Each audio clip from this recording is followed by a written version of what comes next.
భూలోకంలో నరకం ఏమైనా ఉందా అంటే హైదరాబాద్ ట్రాఫిక్ లో ప్రయాణించడమేనని చెప్పొచ్చు. వాచ్ చూసుకుంటే చాలు ట్రాఫిక్ జాముల్లోనే సగం జీవితం గడిచిపోతుందా అనిపిస్తుంది. సమయానికి గమ్యం చేరుతామన్న భరోసానే లేదు. ఓవైపు పొల్యూషన్ తాకిడి, మరోవైపు తాబేల నగరంతో పోటీ పడుతున్న వెహికల్ స్పీడ్. భాగ్యనగర రోడ్ల వాహన ప్రవాహంలో సగటు జీవి అవస్థలపైనే ఇవాళ గ్రౌండ్ రిపోర్ట్. గడచిన 5 సంవత్సరాల్లో హైదరాబాద్ ముఖ చిత్రంలో చాలా మార్పులు చోటు చేసుకున్నాయి. జనాభా సంఖ్యతో పాటు నగర విస్తీర్ణం రెండింతలు పెరిగింది. దీనికి తగ్గట్టు వాహనాల సంఖ్య పెరుగుతూ పోతోంది. విచిత్రమేమంటే అన్నిటి సంఖ్య పెరుగుతూ పోతుంటే రోడ్లు మాత్రం కుచించుకుపోతున్నాయి. గతంలో నిమిషాల ప్రయాణం ఇప్పుడు గంటలకు చేరుతోంది. మరికొన్నాళ్లకు రోజుల్లోకి వెళ్లే పరిస్థితి కనిపిస్తోంది. ఇసుక పోస్తే రాలనన్ని వాహనాలు బారులుగా భారంగా రోడ్లపై కదులుతూ ఉంటే ప్రపంచాన్నే మన భుజాలపై మోస్తున్నామా అనిపిస్తోంది. ప్రస్తుతం రాష్ట్ర రాజధాని రోడ్ల విస్తీర్ణానికి 2 రెట్లకు మించిన వాహనాలు పెరిగాయి. ఇక్కడ ప్రధానమైన విషయం ఏమిటంటే హైదరాబాద్ టౌన్ ప్లానింగ్ 100 ఏళ్ల కిందటిది కావటం. సుమారు 50% పట్టణం ఇప్పటికీ అదే ప్లానింగ్ లో నిర్మితమై ఉండటం. ఇప్పటికీ హైదరాబాద్లో నూతనంగా నిర్మితమవుతున్న భవనాల్లో చాలా వరకు పార్కింగ్ ప్లేసులు లేకుండానే గుట్టుచప్పుడు కాకుండా పూర్తవుతున్నాయి. అర్థం పర్థం లేని టౌన్ ప్లానింగ్ లోపాలకు తోడు అనేక అంశాలు మన వాహనాల స్పీడ్ను తగ్గిస్తూ పోతున్నాయి.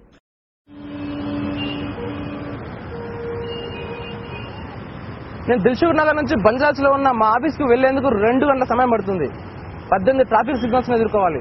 ఒక్కో సిగ్నల్ దగ్గర 5 నిమిషాలు. ఇలా 18 చేయించుకుని వచ్చినట్టుంటుంది నా ప్రయాణం. రోడ్డుపైకి వచ్చిన సగటు నగర జీవి ఈ ప్రత్యక్ష నరకం తప్పనిసరి అనుభవించాల్సిన పరిస్థితి. రోడ్డు మీదకు వచ్చామంటే సరి ఆకాశంలో చుక్కలు కనిపిస్తాయి. వాహనాలు వదిలే పొగ నుంచి హారన్ల హోరు మధ్య హైదరాబాద్ రోడ్లపై ప్రయాణమంటే సాహసమే. మరి కార్లలో ప్రయాణించే వారి సంగతి పక్కన పెడితే 2 వీలర్స్ పైన వెళ్లే వారి పరిస్థితి మరీ దారుణంగా ఉంటుంది. చర్మ వ్యాధులతో పాటు శ్వాసకోశ వ్యాధులు చుట్టుముడుతుంటాయి. దీనికి తోడు గంటల కొద్దీ ప్రయాణంలో పెట్రోలుకయ్యే ఖర్చు కూడా తడిసి మోపెడవుతుంది. మధ్యతరగతి జీవులకు ఇదంతా తాహతకు మించిన భారమే అయినా రోడ్డెక్కని దీనస్థితి. 1/2 కిలోమీటర్ దూరానికి అరగంటకు పైగా సమయం కేటాయించాల్సి వస్తుందంటే మనం ఎంత స్పీడ్ డ్రైవ్ చేస్తున్నామో ఊహించుకోవచ్చు. తెల్లవారుజామున 7 నుంచి రాత్రి 11 గంటల వరకు రోడ్లపై క్షణం తీరిక లేకుండా వాహనాలు పరిగెడుతూనే ఉంటాయి. ఇదిలా ఉంటే 2 వానచినుకులు పడినా ట్రాఫిక్ ఎక్కడికక్కడ జామ్ అయిపోవడం హైదరాబాద్ ప్రత్యేకం. ఇక భారీ వర్షం కురిసినప్పుడు రోడ్లపై బందీలైన వారి నరకం పోలీసుల 3rd డిగ్రీని మించి ఉంటుంది. చినుకు పడితే రోడ్లన్నీ చిత్తడవుతాయి.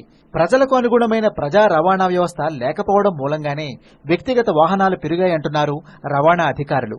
పబ్లిక్ ట్రాన్స్పోర్ట్ సిస్టమ్ ఓ ప్లాన్ ప్రకారం ఉంటే ఈ ఇబ్బంది ఉండదన్నది వారి అభిప్రాయం. ఇప్పుడున్నటువంటి రవాణా వ్యవస్థలో వ్యక్తిగత వాహనాల సంఖ్య గణనీయంగా పెరగడం మనం గమనిస్తున్నాము.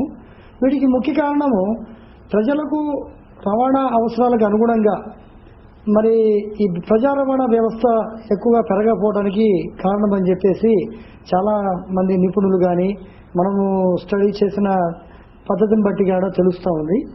ముఖ్యంగా 2 వీలర్స్ ఇందులో సగభాగం అంటే నియర్లీ 70% పైన 2 వీలర్ సంఖ్య గణనీయంగా పెరిగింది. సుమారు 2000 సంవత్సరంలో సుమారు 10 లక్షల వాహనాలు ఉంటే ఈ 2008కి దాదాపు డబుల్ అయిపోయింది, అంటే 20 లక్షలకు వచ్చింది. ఇదిలా ఉంటే జంట నగరాల్లో ప్రస్తుతం వాహనాల వివరాల్లోకొస్తే నగరంలో ప్రస్తుతం 23 లక్షల వాహనాలున్నాయి. ఏటా మరో 2 లక్షల కొత్త వాహనాలు రోడ్లపైకి వస్తున్నాయి. జంట నగరాల్లో మొదటి స్థానం ద్విచక్ర వాహనాలు, 2వ స్థానం బస్సులు రోడ్లను ఆక్రమిస్తున్నాయి. 16 లక్షల 2 వీలర్స్, 1 లక్ష ఆటోలు, 4 లక్షల కార్లు, మిగతావి బస్సులు, ఇతర వాహనాలు. నగర శివారు ప్రాంతాల్లోని వాహనాలను కలుపుకుంటే 28 లక్షల వెహికల్స్ ఉన్నాయి. ఒక బస్సు 8 ద్విచక్ర వాహనాల ప్లేస్ను మింగేస్తుంది. ఇక తృతీయ స్థానాన్ని ఆటోల నుంచి ఇటీవలనే కార్లు చేజెక్కించుకున్నాయి. ప్రతిరోజు సగటున 600 కొత్త వాహనాలు నగర రోడ్లపైకి ప్రవేశిస్తున్నాయి. వచ్చే 5 ఏళ్లలో సిటీలో వెహికల్స్ సంఖ్య 35 లక్షలకు మించిపోతుంది. ప్రతిరోజు పెట్రోలు 50 లక్షలు, డీజిల్ 70 లక్షల లీటర్లు ఖర్చవుతోంది. ముంబై నగరవాసులు ఆఫీసులకు వెళ్లేందుకు ఇంటి నుంచి కొద్ది దూరం వరకే తమ సొంత వాహనాలను యూజ్ చేస్తారు. పార్కింగ్ జోన్ లో తమ వాహనాలు వదిలేసి లోకల్ ట్రైన్లు లేదా బస్సుల్లో తమ గమ్యస్థానాలకు చేరుకుంటారు. అంటే అక్కడ ప్రతి 5-10 కిలోమీటర్లకు ఒక పార్కింగ్ జోన్ ఉంటుంది కాబట్టి. అదే మన నగరంలో మాత్రం రైల్వే స్టేషన్లు, బస్టాండ్లో మినహా ఎక్కడా పార్కింగ్ జోన్ కనిపించదు. ఎందుకంటే మన టౌన్ ప్లానింగ్ అలా ఉంది. మరి ట్విన్ సిటీస్ లో వ్యక్తిగత వాహనాల సంఖ్య మొత్తం వాహనాల్లో 3వ వంతుకు చేరింది. దీనికి నగర పౌరునికి పెరిగిన ఆదాయంతో పాటు ప్రజా రవాణా వ్యవస్థలో లోపాల కారణంగా భావించొచ్చు. బస్సు, మెట్రో రైలు పార్కింగ్ జోన్ల లేమి కారణంగా వ్యక్తిగత వాహనాల సంఖ్య ఊహించని విధంగా పెరిగిపోయింది. అంటే ఓన్ వెహికల్సే ఎక్కువ ఉన్నాయన్నమాట. అయితే మన వాళ్లు ఎక్కడికి వెళ్లినా సొంత వాహనాలనే ఉపయోగించేందుకు అలవాటు పడ్డారు. అందుబాటులో ఉన్న సమయానికి గమ్యం చేర్చని బస్సులతో వేగలేక, అందుబాటులో లేని లోకల్ ట్రైన్ల కోసం పరుగులు పెట్టలేక, చివరకు ఆటోమీటర్లపై 100 నోట్లు పెట్టడం ఇష్టం లేక చాలా మంది సొంత వాహనాలనే నమ్ముకుంటున్నారు. ఇక అక్కడక్కడ నిర్మించిన ఫ్లైఓవర్లు కూడా అవసరానికి అందనంత దూరంలో ఉన్నాయి. ఏదో కొంతమంది పెద్దల అవసరార్థం నిర్మించారే తప్ప అసలు సమస్య ఉన్న ప్రాంతాల్లో వీటికి స్థానం కల్పించలేదు. ఒక రకంగా చెప్పాలంటే ఇక్కడ ఫ్లైఓవర్లు జస్ట్ అలంకారమే అని చెప్పొచ్చు. అయితే సిగ్నలింగ్ పై కామన్ సెన్స్ లేకపోవడం, ఫుట్పాత్ వ్యాపారాల్లో పొలిటీషియన్స్ జోక్యం చేసుకోవడం, ట్రాఫిక్ ను నివారించే మౌలిక సదుపాయాలు లేకపోవడంతో ట్రాఫిక్ ఇబ్బందులు గురవుతున్నాయంటున్నారు మున్సిపల్ అధికారులు. అయితే మెట్రో రైలు ఏర్పాటు చేసుకుంటే పరిస్థితిలో పూర్తి మార్పు వస్తుందంటున్నారు హైదరాబాద్ మెట్రో రైలు project MD NVS Reddy. Bombay, Delhi వంటి ప్రాంతాల్లో ఈ ప్రాజెక్టు పూర్తిగా విజయవంతం అయింది అంటున్నారాయన. ఇక్కడ మన భారతీయ నగరాల్లో ట్రాఫిక్ డిసిప్లిన్ అసలు లేకుండా పోయింది. ఎస్పెషల్లీ హైదరాబాద్ నగరంలో చూస్తే ఎవరు ఇష్టం వచ్చినట్టు వారు వెహికల్ డ్రైవ్ చేస్తారు. ఉన్నప్పుడు కూడా వ్యక్తిగత వాహనాలు అలా పెరుగుతూ పోతూ ఉంటే పెరిగే లిమిట్ అనమాట. బియాండ్ పాయింట్ అది వెళ్ళటం కష్టం అవుతుంది. లాంగ్ టర్మ్ మేము పబ్లిక్ ట్రాన్స్పోర్టేషన్ సిస్టమ్ని, మెట్రో రైల్ సిస్టమ్ని స్టార్ట్ చేస్తున్నాము. రెండోది ఎగ్జిస్టింగ్ ఏంటంటే రోడ్ను కూడా మనం ఆప్టిమంగా యూటిలైజ్ చేసుకుంటే సమస్య కొంతవరకు పరిష్కరించుకోవడానికి అవకాశం ఉంటుంది. ఇతర నగరాలకు మన నగరాల్లో కనిపిస్తున్న తేడా విషయానికి వస్తే హైదరాబాద్ రోడ్లపై గంటకు సగటున 1000 నుంచి 2500 వాహనాలు ప్రయాణిస్తున్నాయి. వీటి సగటు వేగం గంటకు 12 కిలోమీటర్లు మాత్రమే. అదే ముంబై, కోల్కతా నగరాల్లో గంటకు 40 కిలోమీటర్లు, బెంగళూరు, చెన్నైలో 35 కిలోమీటర్ల సగటు వేగం నమోదవుతోంది. ఢిల్లీ వాహనాల సగటు వేగం గంటకు 50 కిలోమీటర్లు.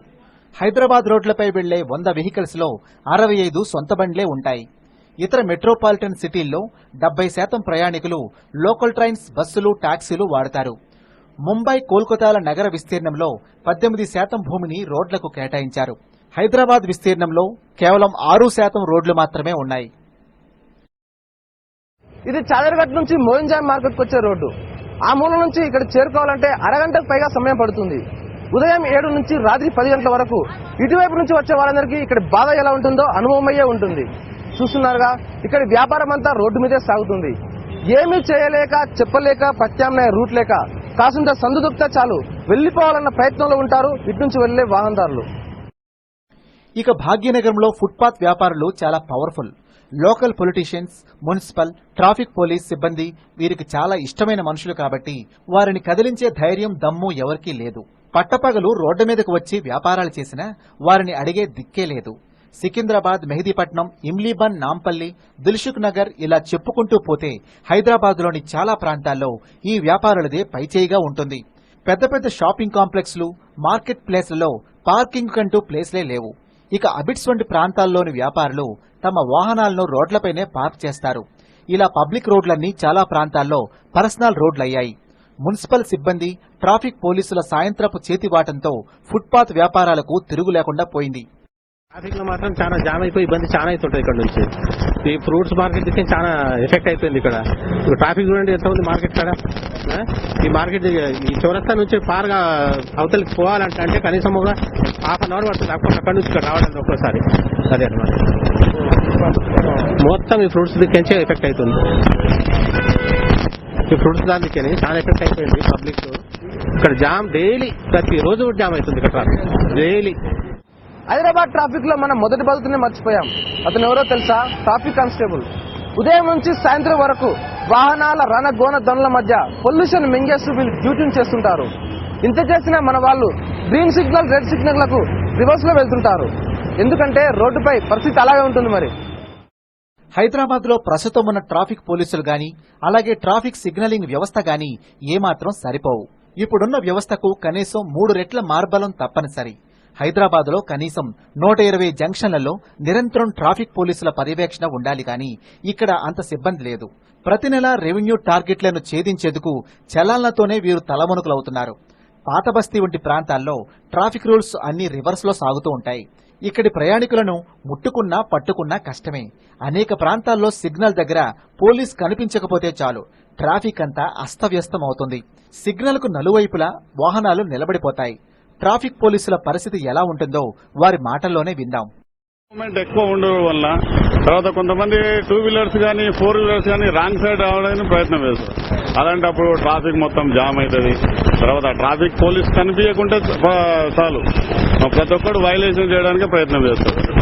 రోడ్ల పరిస్థితి అంటే వర్షం పడ్డదనుకో ఇంకా బాధలు అలాగే గుంతలు పడతాయి ఇమ్మీడియట్ గా. తర్వాత వాటర్ లాకింగ్ అవుతుంది. అప్పుడు మొత్తం ట్రాఫిక్ అంతా జామ్ అయ్యే పరిస్థితి ఉంది. ఇలా ఎన్ని సమస్యల మధ్య నగరజీవుల ప్రయాణం సాగుతా ఉంటే దేవుడు కూడా కనుగరించే పరిస్థితి లేకుండా పోయింది. రోడ్డు మధ్యలోకి ప్రార్థనా మందిరాలు వచ్చి సీరియస్ ఇష్యూను కాస్త సెన్సిటివ్ సెంటిమెంట్ ఇష్యూగా మార్చాయి. ప్రభుత్వం ధైర్యం చేసి మందిరాలను తరలిద్దామని ప్రయత్నిస్తే చాలు ఓటు బ్యాంక్ కోసం కాచుకున్న నేతలంతా ఇక్కడ ప్రత్యక్షమై నానా హంగామా చేస్తున్నారు. హైదరాబాద్ ట్రాఫిక్ ప్రాబ్లమ్స్ కు మతాలు కులాలు కూడా తోడవటం బాధాకరం. అప్పుడెప్పుడో ఊరికి దూరంగా ఉన్న ప్రాంతాల్లో ప్రార్థనా మందిరాలు శ్మశాన వాటికలను నిర్మించారు. ఆ ప్రాంతాలే ఇప్పుడు సిటీ మధ్యలోకి వచ్చి ప్రధాన కేంద్రాలయ్యాయి. ఇంకేముంది, ట్రాఫిక్ కు మందిరాలు కూడా అడ్డమయ్యాయి. ప్రస్తుతం ట్విన్ సిటీస్ పరిధిలోని వివిధ మతాలకు చెందిన 1100 మందిరాలు రోడ్లను ఆక్రమించాయి. మరో 100 ప్రాంతాల్లో శ్మశాన వాటికలున్నాయి. వీటిని తరలించేందుకు ఏ ప్రభుత్వాలు చట్టాలు సాహసం చేసే పరిస్థితి లేదు. ఎందుకంటే కులాలు మతాలతో రాజకీయ రంగును పులుముకుని రణరంగమవుతుంది కాబట్టి. గతంలో కోటిలోని ప్రార్థనా మందిరాన్ని కూల్చితే ఎంత పెద్ద రభసయిందో తెలుసు కదా. ఇదిలా ఉంటే రోడ్ల విస్తీర్ణానికి సాధారణ భవనాలను కూల్చేందుకే ప్రభుత్వం ప్రయత్నించే పరిస్థితి లేదు. కారణమేమిటంటే ఇవన్నీ కూడా ఓట్లతో ముడిపడిన వ్యవహారం కాబట్టి. ఈ కారణంగా ఓవైపు వాహనాలు పెరుగుతూ పోతుంటే మరోవైపు రోడ్లు తగ్గుతూ పోతున్నాయి. మహాభారతం పద్మవ్యూహంలో అభిమన్యుడు చిక్కుకున్నట్టే గ్రేటర్ ట్రాఫిక్ వ్యూహంలో సగటు వాహనదారుడు చిక్కుకుపోతున్నాడు. అసలు హైదరాబాద్ పరిధిలో ట్రాఫిక్ సమస్యను పరిష్కరించిన వాడు గిన్నిస్ బుక్ లో రికార్డ్ సాధించినట్టే. ఈ రికార్డ్ సాధించే వారి కోసమే వెయిట్ చేద్దాం. ఇది ఇవాళ గ్రౌండ్ రిపోర్ట్. మరో రిపోర్ట్ తో మళ్ళీ కలుద్దాం. కెమెరామెన్ చిక్రీస్ తో కలిసి దామోదర్, ఐ న్యూస్, హైదరాబాద్.